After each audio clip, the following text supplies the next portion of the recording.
So we're proud of what we've done and what we do.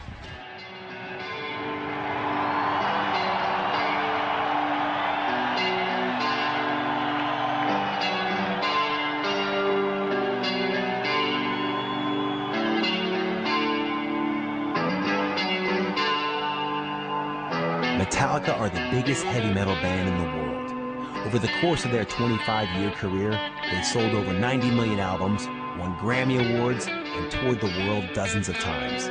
They've survived death, alcohol addiction, on-stage accidents, lineup changes, and endless accusations of selling out to become a genuine musical phenomenon. They took something that's like on the extreme of rock music and put it right to the mainstream. They're up there with the giants Maiden, Priest, Sabbath, Motorhead. In fact, in terms of American metal, they may be #1. Metallica's great strength is their live show. They are, and they've always been, one of the finest live bands you'll ever see.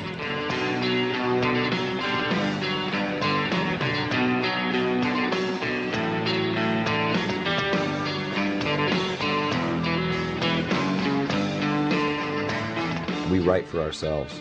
I do think that deep within the nucleus of what we do, it's not really that different than it used to be. Metallica, you know, we retain like the metal part of it always. It always is heavy. It's about anything you really want it to be. This is true or dream. You cannot try to feel the stream.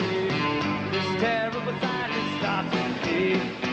I think the war is through with me. I'm looking up in pain. I see that there's not much left for me. Nothing is real but pain now. Hold my breath inside of this for death. Oh, please, God, wait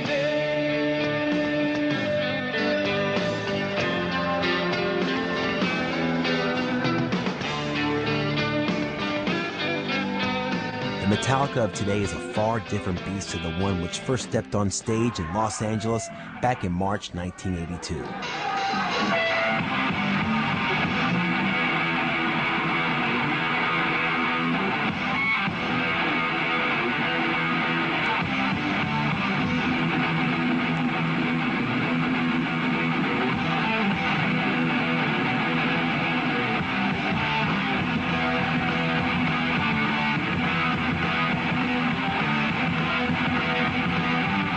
They took a bunch of different bands and like basically threw them in a blender and sped it up. So for me, it was like a lot of stuff they did was almost familiar. Just the over-the-top craziness. I mean, they were playing the kind of music nobody really had done too much before. I mean, there was Motorhead and, you know, Venom and stuff like that. But it was sped up with, you know, attitude and everything else with it, you know. No one else was doing that at the time.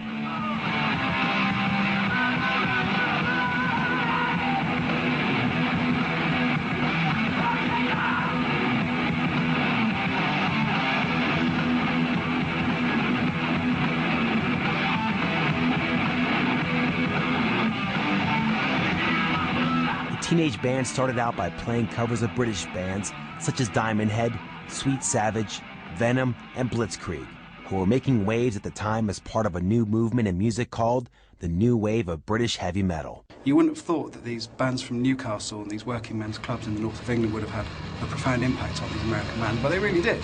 It's because the music was so fast and so heavy compared to the music which had gone before it.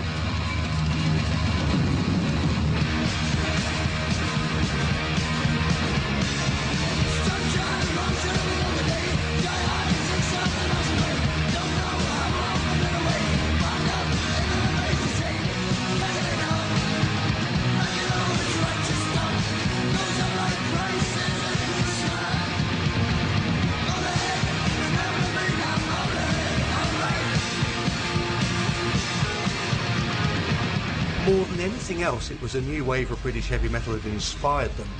A, because Lars Ulrich himself really got into the whole new wave of British heavy metal ethos to the point of coming over to England and following bands around and sleeping on their floors. And B, because they were excited by the energy and dynamism and DIY attitude of Nawabum as it was.